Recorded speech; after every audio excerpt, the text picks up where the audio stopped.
Somewhere in this war-torn city lies a medieval manuscript worth millions of dollars. It is called the Sarajevo Haggadah. Only the Sarajevo Haggadah has this aura of mystery, this aura of special importance, because it has been tried so many times by people who wanted to destroy it, and it always survived. And its very existence has become an emblem for the entire city. Haggadah itself is a symbol of survival here. It survived almost everything. And I know that a lot of people are looking for it. And so Nightline went looking for a book. I'm sorry, it's impossible to see the original of Sarajevo Haggadah. You must be kidding, you'll never see Haggadah. You want to see Haggadah? I don't think you can. Tonight, searching for hope, the quest for the Sarajevo Haggadah.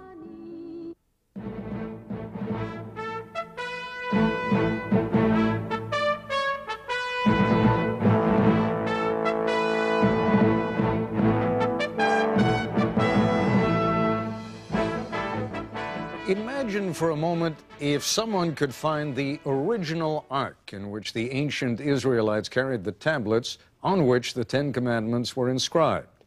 What a story that would be. Actually, the movie wasn't bad. You may recall it. It was called Raiders of the Lost Ark. The Silver Chalice was not quite as good a movie, but the focus was equally breathtaking. The cup from which Jesus drank at the Last Supper. That cup, often known as the Holy Grail, has become a synonym for any long, enduring search for something of great meaning or value. Since the Last Supper, which Jesus shared with his disciples, was, in all probability, the Passover meal at which Jews commemorate their deliverance from slavery and the exodus from Egypt, Jews and Christians both have a relationship to the quest that this program is about tonight. So, in fact, do Muslims, but we'll get to that a little later. Our guide is a freelance journalist, Edward Serotta, whom I met in Berlin late last summer. That's where he first told me the story of the Sarajevo Haggadah. There are many copies of this book, but the whereabouts of the original are shrouded in a whirl of rumors. It's been stolen, destroyed, lost, or sold. It is, after all, priceless. To begin our search for this mysterious book, we've come to the National Library that once served the Austro-Hungarian Empire. This is where myths and legends were collected by the thousands. And our book is one of its greatest legends.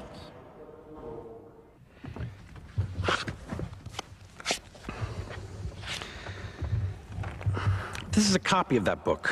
This is a Haggadah.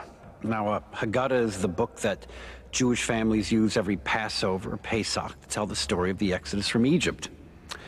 What do we know about this particular Haggadah? Not much. It was in the year 1350 or thereabouts in medieval Spain, Barcelona, that a wealthy Jewish family commissioned an artist, a Jewish artist, to make the book for them. They were able to enjoy it for 40 years. 1391 came, anti-Jewish riots swept the streets of Barcelona. Jews were murdered in the streets, and everyone who could ran for their lives. One family grabbed this book. What happened to it after that? We've got but two clues in the book itself. Let me show you what they are. On the flyleaf of the Haggadah, if we translate the Hebrew, 18 years after the expulsion from Spain in 1510, someone, probably the people who brought the book out of Spain, sold the book. But the buyer's name, seller's name, rubbed out. We don't know who they were. Of course, that means a third party was involved. Then, on the 99 years after that, we finally got a geographical clue. 1609, an Italian church censor sent from Rome wrote into the book's last page that there was nothing in it against the church. That put us in Italy. Yet somehow it crossed the Adriatic, probably to Split or Dubrovnik. My guess is Split, and from Split up the Neretva River Valley to a village called Sarajevo. And then it was in the year 1894 we got our first name, Cohen. That's the family who sold this book to the Landesmuseum. Now, Sarajevo was then part of the Austrian Empire, so the Landesmuseum director sent the book here to Vienna, where scholars gathered around the book to assess it. And we've come here to Vienna to trace those footsteps and begin our search as well. Two Viennese scholars realized they had a great book. they found out that this was the first Jewish book of the Middle Ages with pictorial decorations. And had pictorial decorations in a book, a Jewish book, ever been seen before? Never been seen before, as I know. Is that because, I suppose, that in the commandments, Jews were said that they could not make painted images? Yes, yes, so it was. And Dr. Marta, have you yourself ever seen the Sarajevo Haggadah? Very few people have seen it. I personally have never seen before. Well, what is it about this book that makes it so great? Well, we're here in the reading room of the Austrian National Library. I can't talk loud or long, but let me show you a couple of things. The paintings in this book, 34 miniatures, are exquisite. Perfect Gothic paintings for their time. The reds and the blues are so rich that we feel that if we close the book, they might even bleed on each other. And then look, gold and copper leaf on every page. The detail is exquisite. But these are the things that make an art historian very happy indeed to come across it. But let me show you the things that I find so compelling. You know what this says? A child learned to draw or to practice the number 2 or a Hebrew letter right here on the book. Well, you can be sure that for this kid got spanked. But this kid grew up, grew old, and died hundreds and hundreds of years ago. Here's something else I found. On the first page of the service, of the family service of the Haggadah, there's a wine stain. Maybe that wine was spilled here and split, right on the Adriatic coast. A great many Spanish Jews came here. Some settled into the old Jewish ghetto, but others went inland to the towns and villages along the ancient trade routes to Istanbul. The drive along the Neretva River Valley. This is the very same route Spanish Jews took to Sarajevo in the 1500s and 1600s. We know that one of those families, among what little luggage they had with them as they roamed the Balkans, brought this heirloom. And right now, we're following the Haggadah's path into Sarajevo. Over this hill and into the city below, this is how the Haggadah came to Sarajevo. When exactly? We don't know. We do know this. The family who brought this book surely had no idea that their colorful Haggadah would someday become a symbol of hope for an entire city. And upon our own arrival, we set about making plans to try and find out where the Haggadah is hidden, determined to go and see it. And everyone was completely optimistic about our chances. I'm sorry it's impossible to see the original of Sarajevo Haggadah, but if you wish I can show you the copy. It's good, almost good as the original one.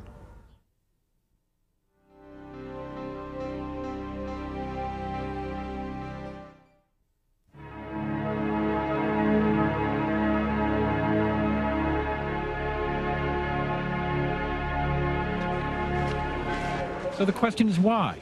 Why can't we see this book? Because it's more than just a book. This Haggadah is an emblem for its city and a heroic struggle not to die, not to give in to overwhelming odds. Haggadah itself is a symbol of survival here. It survived almost everything.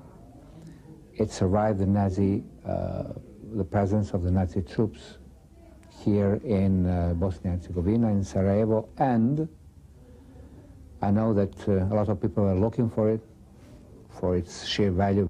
I think that Haggadah in Bosnia means a little bit more than Haggadah somewhere else. As you might know, there are other Haggadahs, Budapest Haggadah, London Haggadah, so on, but only the Sarajevo Haggadah has this aura of mystery, this aura of special importance. And because it has been tried so many times by people who wanted to destroy it, and it always survived, I think this is a sort of paradigm for Bosnia as well. Bosnia was several times in its history at the edge of being crushed down, and it always survived. So Bosnia and Haggadah are living presence of each other. Survival. It's the key word here. And no one knows this better than a Muslim college professor by the name of Farodin Rizenbegovic, Bosnia's Minister of Culture. I lived in a small town called Stolac. in an old historical house. Our family had a great library, and in it we had a very beautiful copy of the Sarajevo Haggadah. Unfortunately, my house was burned during the war, and I was taken to a concentration camp for 6.5 months. After I was released, I went to Sarajevo. I walked the streets wearing borrowed clothes, and I came upon a street vendor selling a copy of Sarajevo Haggadah. My family was destitute, I had very little money on me, and I felt ashamed that the first thing I bought was a book. But I couldn't help myself. I had to buy this book. It may be hard to imagine that a Muslim, just freed from a concentration camp, would have spent his last pennies on a Jewish book. But this book means hope to people in Bosnia, for both Jews and Muslims alike. We're here in a synagogue in Sarajevo that was built in the year 1580. Not by the Jewish community, but by the Turkish vizier who welcomed them to the city. But it's not a synagogue anymore, it's a museum, and everything's been locked away and put into boxes because of the current Bosnian war. But I'll be honest, it's not much of a collection, really. And that's because of the last war. The Nazis destroyed this place. And they stole every valuable treasure they could get a hold of. 10,000 Jews lived in Sarajevo in 1941, 8,000 were murdered. I always thought it would be good to talk to the Cohen family, the ones who brought this Haggadah to Sarajevo, but we can't do that now. Almost all the Cohens were wiped out. Here's the memorial book of the Jewish community of those killed in the Holocaust. These are just the Cohens. While the city's Jews were being carted away on death trains, this German officer, Johann Hans Fortner, went looking for the Haggadah. Not because he loved Jewish culture. He wanted to steal it. And it took a couple of heroic museum workers to foil the general and save a priceless treasure. One day, come in museum, German general, to Director Petrovich. And he asked him, give me Haggadah. Mr. Petrovich told him, Haggadah? Don't joke with me. Why?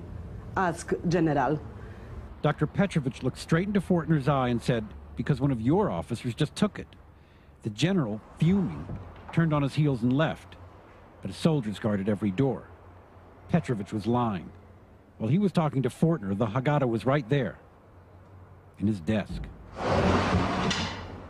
What happened next is the stuff of legends. While Fortner's soldiers were scouring the museum downstairs, a Muslim scholar, Dervis Korkut, snatched the Haggadah, ran through the upstairs offices, and climbed out his own window. Some say he took it to the National Bank. Some people told me he took it to a Serb village. Others said he took it to a Muslim village. And still others said that Korkut hid the Haggadah in the museum's basement. And if you ask Haris Salajic, the Haggadah was saved during the Second World War by, as far as I understand, by a shepherd, a Muslim. Well, wherever the Haggadah was, it came back here to Sarajevo's National Museum in 1945, and this is where it stayed. It was never on public view. It was kept in a vault in the basement. It was very rarely seen. And then in 1992, war returned to Sarajevo, and it was time for another museum director to turn into a hero.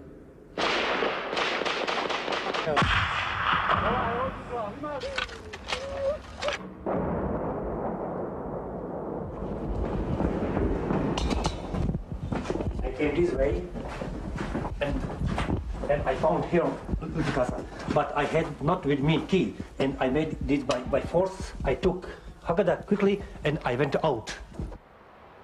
And as the museum director made his way past machine gun fire and toward a waiting car, the Sarajevo Haggadah once more went on the run, and once more vanished from sight.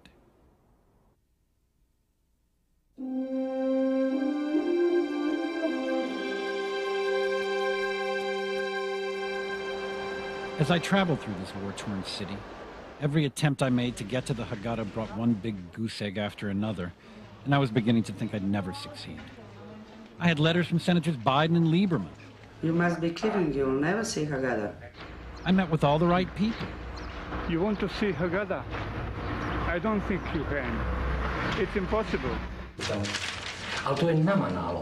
But somehow, after weeks of asking and days of waiting, pleading, begging, I found myself in a tiny room in some secret location with policemen interior ministry guards, and museum specialists. And then I was left waiting for 6 hours. We have permission now and we are waiting police. And finally, after presenting all the signatures and official stamps, do you think that bought me the trust of the people in this room? Here in a land that has seen its greatest treasures blown to bits? Its libraries with priceless heirlooms gone up in flames? And its cities filled with history laid to waste? Not even close. Oh, come on, guys. I'm shooting my own. Come on, stop. We had to agree not to show the faces of the Interior Ministry's special police or their guns, nor mention any names. Were they overreacting? That wasn't for me to say. My home, my family, haven't been under attack. You see, this medieval masterpiece is the last great treasure in this destroyed land. Art collectors in America, museum directors in Austria told me the book was worth millions. But to the people of Bosnia, it's not the money. It's so much more. In some ways, this book we call the Sarajevo Haggadah has come to stand for the city itself and all it's lived through. And surrounded by guards and guns, Professor Imamovich, as nervous as a father expecting the birth of a child, slowly, carefully, freed the book from its bindings.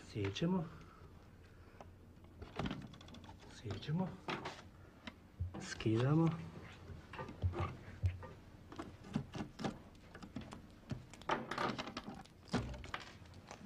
Otvaramo. And by opening that box, 700-year-old treasure was among us.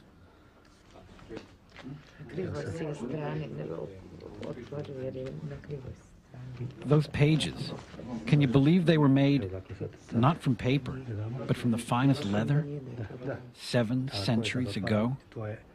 And the binding, why, it must have been put on in Vienna back in 1895.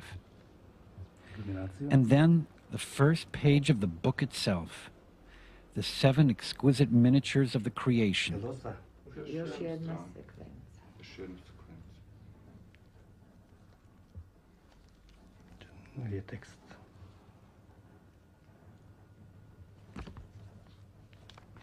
And one of the beautifully designed pages of text. That's enough.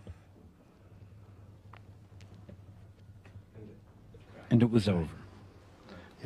Quickly, they put the book back in its box, and as the policemen relaxed, they gave me just a moment more with the treasure I'd come so far to see. Well, this is the masterpiece from Spain, medieval Spain. And I'm not allowed to touch the book because it's so delicate. And what do we know about this book? What are the lessons we've learned from it? Only this, that despite all the efforts to wipe it out, to chase it down, this book has survived everything. It survived empires. It lived through families who were rich and poor. It traveled across the Mediterranean till it came to a land called Bosnia, where it was welcomed along with the people who brought it. More than 50 years ago, almost all of Sarajevo's Jews were killed, ethnically cleansed, as they say today. But a few survived, and incredibly, a few remained during this war. And it was in their faded pink synagogue that I realized that here's where the Haggadah and its message have sprung fully to life. I'll show you what I mean. This is the Jewish community clinic. And this patient, Arif, is a Muslim, a soldier. Now, last year, he was wounded in a mortar attack, and doctors were about to amputate his leg. But a nurse, Jasna, a Serb who refused to leave Sarajevo, told the surgeons, "Don't. I'll care for him at my day job, over at the Jewish community clinic." So Arif the Muslim is cared for by Jasna the Serb, inside the synagogue of Sarajevo. The Jewish community pharmacy is open to everyone, and everything in it is free. In the Sunday school, Muslim children play with Jewish children, and so do Serb and Croat kids. You see, because the Jews have taken no sides in this war, during the siege there were times only their convoys crossed the front lines, and they brought in the mail for the entire city. And when people wanted to get out, Jewish community convoys took 23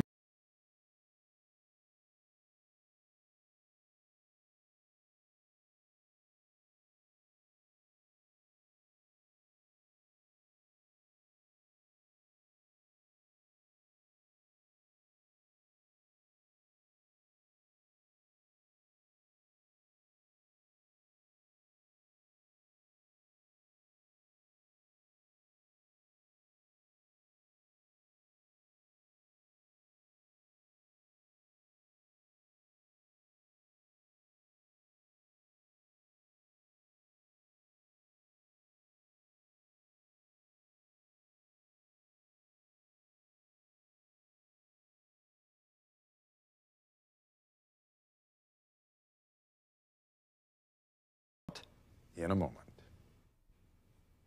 We work so hard sometimes at establishing the differences between and among our respective religions that it's easy to overlook how much we have in common. To find expression of that in, of all places, Sarajevo, struck us as a particularly wonderful way to celebrate the beginning of Passover tomorrow and the most hopeful holiday in the Christian calendar, Easter, this coming weekend. That's our report for tonight. I'm Ted Koppel in Washington. For all of us here at ABC News, good night.